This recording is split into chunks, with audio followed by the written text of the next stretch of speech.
ערב פסח. כולם סביב השולחן עם ההגדה.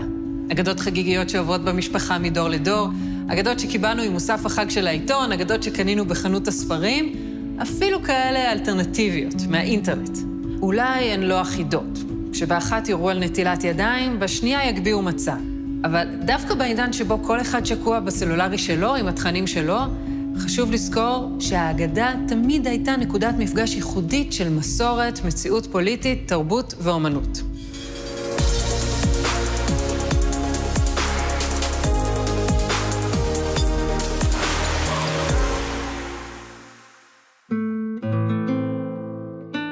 הריטואל השנתי של הקריאה בהגדה נותן לנו הזדמנות לא רק לקרוא אותה, אלא גם להתבונן בפרשנות החזותית שניתנה לתוכן שלה.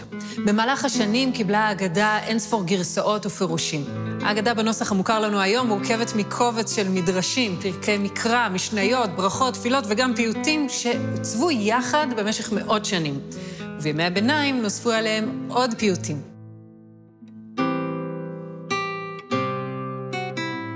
אחת האגדות העתיקות באוסף המוזיאון היא אגדת ששון. היא מתוארכת לשנת 1320, והיא מגיעה אלינו מקטלוניה שבספרד או מפרובנס שבצרפת. היא נכתבה בכתב יד ספרדי בדיו חומה, ואוירה בצבעי טמפרה ועלי זהב וכסף על קלף. האגדה הזאת היא מן הפריטים היחידים באוסף המוזיאון ששרדו מגירוש ספרד בשנת 1492. אפשר לראות שהמאיירים נהנו מחופש אומנותי. הם חרגו מן הסיפור המסורתי של האגדה, הוסיפו בעלי חיים או יצורי כלאיים, דמיוניים וגרוטסקיים, ואפילו השתמשו בהומור שוביניסטי של לא הייתי ממליצה עליו היום. באיור הזה נראה בעל הבית מצביע על אשתו ואומר, מרור זה. כ-250 שנים אחר כך, בעותק מאויר של מוסא נאמה, ספר משה, שאינו אגדה, אלא אוסף שיריו של מולנה שהין שירזי ממשוררי יהדות פרס, מתוארים אירועים מרכזיים בחיי גדול נביאי ישראל, משה רבנו. סגנון האיורים שנעשו בטמפרה ואבקת זהב מלמד על השפעות האומנות המקומית. כך למשל פניו של משה עטויים צעיף, כפי שנהגו לצייר את הנביא מוחמד והקדושים באומנות האסלאם.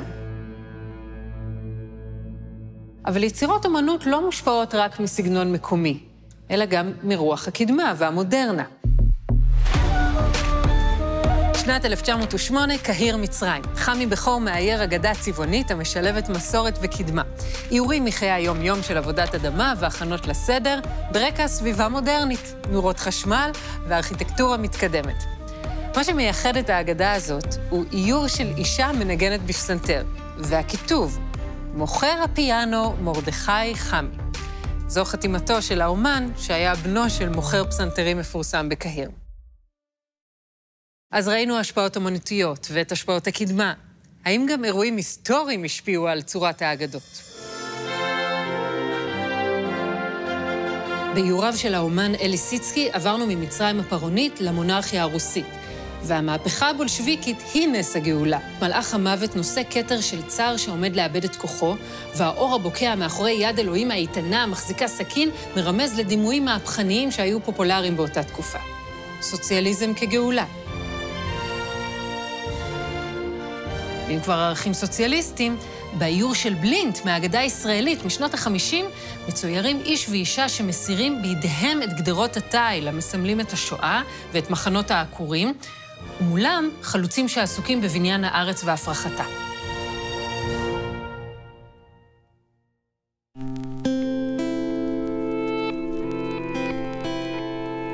זויה צ'רקסקי, אומנית ישראלית ממוצא אוקראיני, יצרה את האגדה ב-2002 בעיר אכן שבמערב גרמניה. מכאן שמה.